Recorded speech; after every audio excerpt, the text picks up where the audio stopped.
juga halaman 50 mantra asing berkat 50. Namo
Wah, ini duluan masuk. Halaman 40.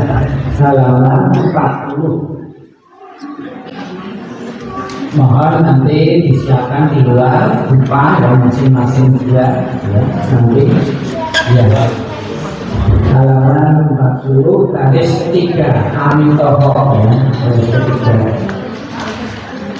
Amitoho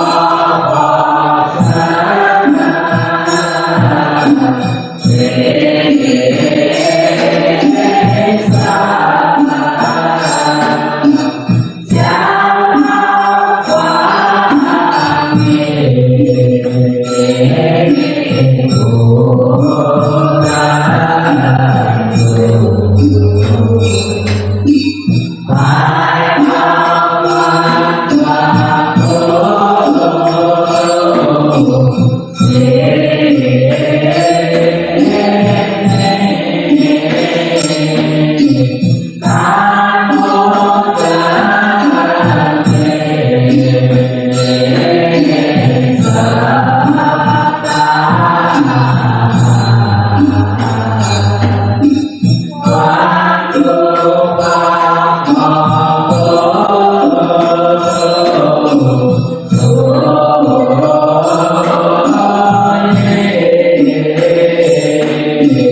Dibuka halaman 2, persembahan jiwa untuk leluhur.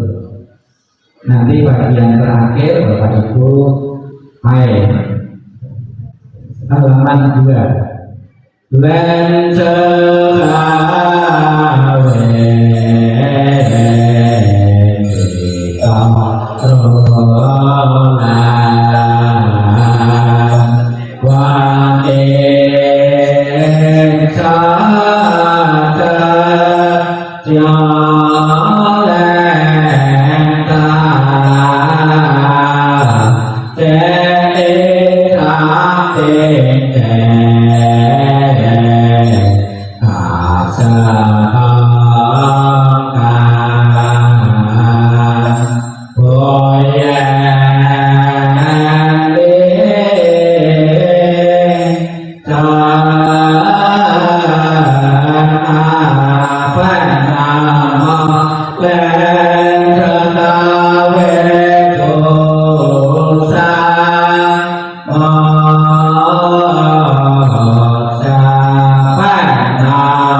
halaman 50 mantra belas asih sifatnya dikumpulkan dahulu.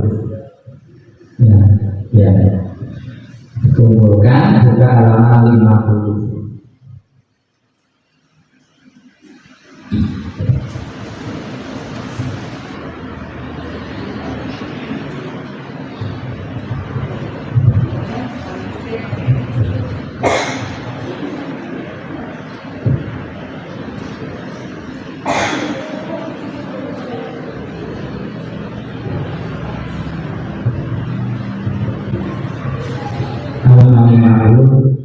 Nam Jelang Santosa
Sutra hati yang kekosongan 37.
buka eko huyut upung lending nentang bong sansa sening pang sansa song ye para pala mita kuta anatala sanya sambang uja para pala mita santa santa santa mita saru santa saru tanta neju iko sansan pusi kusa para pala mita saya tanya kete pala sanjati poti sabapa namo amita tata ceta nyeta tiyeka amita papi amita sintang papi amita cintalanti amita pijalanti amita jana jata jali sabapa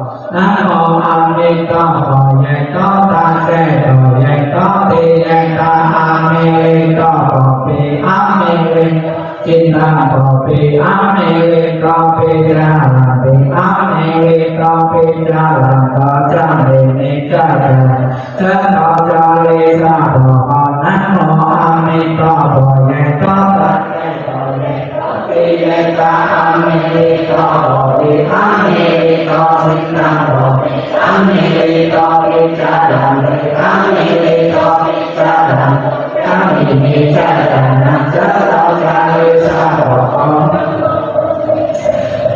halaman 30 mantra unsur tapi kita baca 3 kali ya, 30 yang bagian atas namo sulubaya tantaya kaya kagata om sulu sulu pala sulu sabapa namo sulubaya tantaya kaya kagata om sulu sulu pala sulu sabapa namo sulubaya tantaya kaya kagata om sulu sulu pala sulu sabapa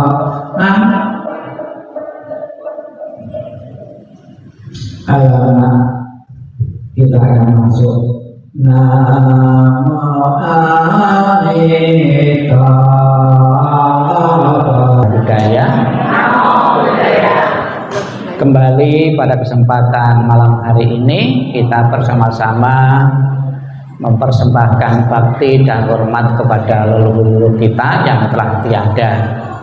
Manfaat dari pelaksanaan upacara ulambana ini bukan saja bisa dinikmati di leluhur kita dalam satu tingkat dengan kita atau 2 tingkat, namun bahkan sampai 7 keturunan di atas kita mendapat manfaat dari pelaksanaan upacara ulambana ini. Upacara ulambana ini ya sudah menjadi upacara yang umum di lingkungan agama Buddha, baik sekte dan aliran yang berbeda. Pada mulanya di dalam tradisi Mahayana, namun dalam perkembangannya ternyata antara satu tradisi dengan tradisi yang lain itu saling mempengaruhi, ya saling mempengaruhi. Dalam acara tradisi lain itu mempengaruhi wihara-wihara yang lain. Ini sebuah adaptasi bagaimana bisa mempertahankan umat yang tetap utuh. Ya, kalau di wihara itu mengadakan acara-acara, lebih-lebih acara-acara yang berbau dengan tradisi-tradisi nenek moyang. Bukan bertentangan dengan dhamma. Di dalam Sigalawada Sutta disebutkan kewajiban seorang anak kepada orang tua baik ketika masih hidup maupun telah meninggal, yaitu anak wajib mewarisi tradisi-tradisi atau kebiasaan-kebiasaan yang dilakukan oleh orang tuanya, ya. Namun tidak semua dalam kenyataannya, karena generasi muda saat ini itu banyak itu tidak mau ribet-ribet ya. Yang saya lihat acara di Ulambana itu umat yang hadir biasanya yang senior-senior ya, yang muda-muda itu biasanya terlalu ribet, tidak mau ya. Itu acara Ulambana ya, ini berasal dari cerita di dalam kitab suci Ulambana Sutra ya. Ada seorang murid Sang Buddha yang mempunyai kemampuan bisa pergi ke alam surga dan juga bisa pergi ke alam neraka ya. Murid Sang Buddha ini ya, berbeda dengan kita ini. Murid Sang Buddha ini sekalipun dia masih hidup itu bisa pergi ke surga dan neraka. Berbeda dengan kita semua, kita mau ke surga atau neraka menunggu mati. Itu pun tidak boleh buru-buru ya, nanti nunggu gilirannya ya. Sekalipun diciptakan surga itu enak, kita nggak boleh buru-buru juga ya. Namun dalam kenyataannya sekalipun tidak boleh buru-buru atau ya, bagi mereka di alam penderitaan pasti mereka kerasan semua di sana. Terbukti seseorang yang telah mati tidak pernah ada yang kembali. Ini membuktikan di alam sana itu kerasan-kerasan semua ya. Itu jadi diceritakan Bapak Ibu, seorang Biku Moggallana ini ketika dia berkunjung di salah satu alam neraka melihat ibunya ya. Ibunya ini bisa diilustrasikan gambar itu ya, ibunya yang kurus kering ya, rambutnya panjang ya, ini menderita kekurangan makan ya. Sebagai anak yang berbakti, lebih-lebih seorang biku Moggallana yang merasa kasihan ya, kemudian dikirim makanan, dikasih makanan. Namun apa yang terjadi, makanan yang dikasihkan ibunya tadi begitu disajikan berubah jadi bara api yang magma, tidak bisa dimakan, tidak bisa dikonsumsi ya.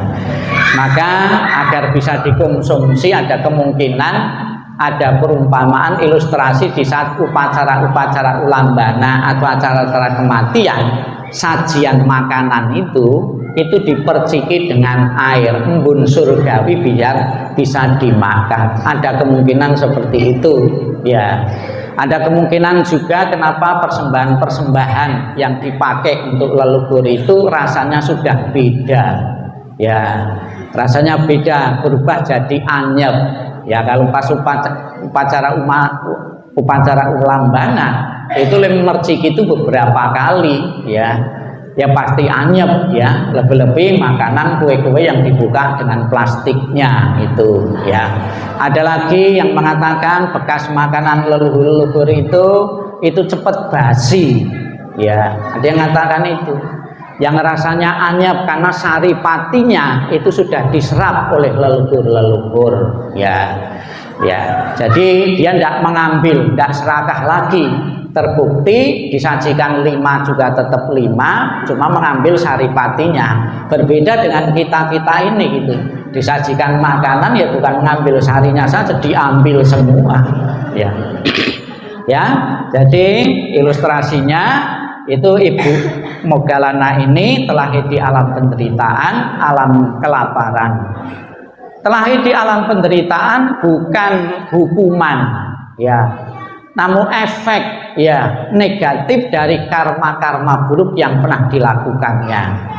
Dalam kelahirannya ketika masih hidup, Ibu Moggallana ini pelit medit ya, tidak pernah memberi makan orang lain, tidak pernah berdana kepada orang lain. Padahal menurut ajaran Sang Buddha, apabila engkau mempunyai makanan dan makanan itu masih memungkinkan untuk dibagi, untuk mengurangi rasa lapar, rasa haus orang lain, bagilah. Kalau kita nuruti serakah ya gini, tidak ada habisnya ya. Jadi ajaran Sang Buddha ya itu menekankan pada memberi ya, jangan nunggu kaya dulu mau bersifat sosial ya. Ini hendaknya juga misi-misi sosial ya, itu juga diajarkan di saat Ulambana ini. Kemudian Biku Moggallana setiap ngasih makan itu berubah jadi bara api. Kemudian dia putus asa, minta petunjuk kepada Sang Buddha. Nah, Sang Buddha menjelaskan bahwa yang bermanfaat untuk ibumu itu bukan makanan fisik tadi, jasa kebajikan. Coba kamu melakukan perbuatan lagi, mengundang para biku yang selesai berwasa, kamu jamu makanan. Kebajikan dari memberi makan kepada biku itulah yang dilimpahkan untuk leluhur-leluhurmu. Ternyata ajaran ini bukan saja di agama Buddha saja, di agama lain pakai istilah yang berbeda. Kalau di Buddha itu jasa kebajikan, kalau di tempat lain itu pahala kebaikan, itu bisa dikasihkan kepada yang meninggal. Saya pernah mendengarkan di salah satu tempat ibadah, leluhur-leluhur keluarga itu setiap menjelang malam Jumat itu sudah pada datang ke rumah menunggu ya pelimpahan jasa dari leluhur, dari keluarga-keluarga yang ditinggalkan. Ini kan mempunyai semangat yang sama dengan agama Buddha ya. Jadi mereka meninggal karena kesulitan di alam-alam penderitaan, mereka pulang menunggu pahala, limpahan pahala dari kebajikan dari keluarga-keluarga yang masih hidup di rumah. Apabila anaknya berbakti ya, sesibuk apapun ya, itu meluangkan waktu untuk membaca doa-doa tertentu, kebajikan dari membaca doa itu pahalanya dilimpahkan untuk leluhur-leluhur yang tahu diri. Kemudian ada juga leluhur yang pulang ke rumah tapi keluarganya cuek, ini bisa marah juga ya. Tahu sebelum mati warisan-warisan dulu yang tak kasihkan aku tak jual semua, saya kadang kesulitan di alam penderitaan, tidak ada yang peduli ya. Ya itu ya. Jadi diceritakan di kerajaan Raja Bimbisara ini ya, setelah mengadakan pesta itu diganggu oleh suara-suara gaduh ya. Ada suaranya ya, tapi tidak ada wujudnya. Setelah pesta sampai Raja Bimbisara ketakutan sekali, minta petunjuk Sang Buddha, itu suara apa ya semalam itu di istana itu. Sang Buddha dengan kemastiannya bahwa bisa melihat leluhur-leluhur Raja Bimbisara ini yang menunggu pelimpahan jasa dari pahala pesta tersebut ya. Kemudian Sang Buddha pun juga menyarankan kepada Raja Bimbisara untuk mengadakan persembahan-persembahan dan jasa kebajikannya dilimpahkan untuk leluhur-leluhur yang berada di alam penderitaan ini. Sebetulnya Bapak Ibu Saudara sekalian, kebajikan dari pelimpahan jasa atas nama wihara bukan satu-satunya Bapak Ibu ikut ulambana, itu tidak demikian. Sekecil apapun perbuatan-perbuatan untuk mengingat leluhur-leluhur keluarga bisa dilimpahkan untuk telahinya di alam-alam bahagia. Sebab kalau semua itu harus seperti ulambana-ulambana yang lain dengan biaya yang besar, itu sangat merepotkan sekali. Contohnya seperti apa? Wihara ini perlu biaya operasional ya. Saya tanggung biaya operasional seikhlasnya Bapak Ibu. Dalam hati dikatakan, kulimpahkan kebaikanku menanggung biaya operasional wihara untuk leluhurku yang telah meninggal. Bukan satu-satunya harus pengurus menyediakan makanan-makanan di wihara, itu tidak demikian. Lebih praktis ya. Kalau sekarang generasi muda masih cukup banyak, kalau generasi yang tua-tua suruh menyiapkan saji-sajian makanan ya, itu bahkan perlu waktu beberapa hari, tentunya sangat repot sekali. Dan nanti generasi muda itu minat untuk belajar agama Buddha itu kecil, karena agama Buddha dianggapnya agama yang repot ribet ya. Jauh lebih baik, lebih bermanfaat ya, lebih efisien juga apabila Bapak Ibu berkeinginan untuk melakukan pelimpahan jasa, bisa sekecil apapun perbuatan baik untuk wihara bisa diterima oleh leluhur-leluhur keluarga yang telah tiada. Bapak Ibu Saudara sekalian yang saya hormati, dengan acara ulambana ini anak-anak mempunyai manfaat ya. Orang tua yang sekarang dalam kehidupan yang sekarang ini mendapat manfaat juga.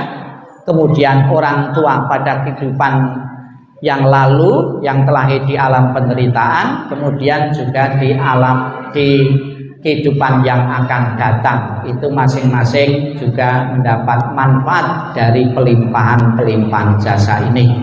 Semoga Bapak Ibu sekalian, karena waktu juga sudah cukup malam dan juga sehari ini saya yangking bersama Romo Edi 4 kali ya suaranya juga serak-serak juga ya. Maka kami akhiri, marilah kita bersama-sama melanjutkan acara Ulambana ini yang terakhir membakar nama-nama leluhur-leluhur yang telah kita doakan. Semoga menjadi harapan Bapak Ibu sekalian mendoakan keluarga-keluarga yang telah meninggal, benar-benar yang kita doakan telah di alam bahagia, dan Bapak Ibu mendapat manfaat, rasa bakti, rasa hormat kepada keluarga, kelegaan karena bisa menunaikan kewajiban seorang anak kepada leluhur yang telah tiada. Sadu, sadu, sadu. Ada dana paramita enggak? Ada? Ya silahkan ya, di jalan. Apa? Oh sudah? Oh ya. Sudah ini ya? Ya ditutup ya sekarang. Marilah kita berdiri, kita menutup acara ini.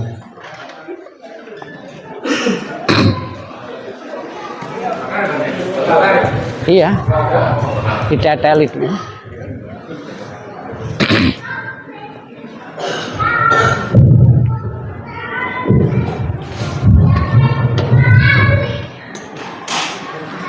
Marilah Bapak Ibu kita akhiri dengan menghormat kepada Buddha, Dharma dan Sangha sebanyak 3 kali. Hormat pertama, hormat kedua, hormat ketiga. Namo Amitabha. Silakan.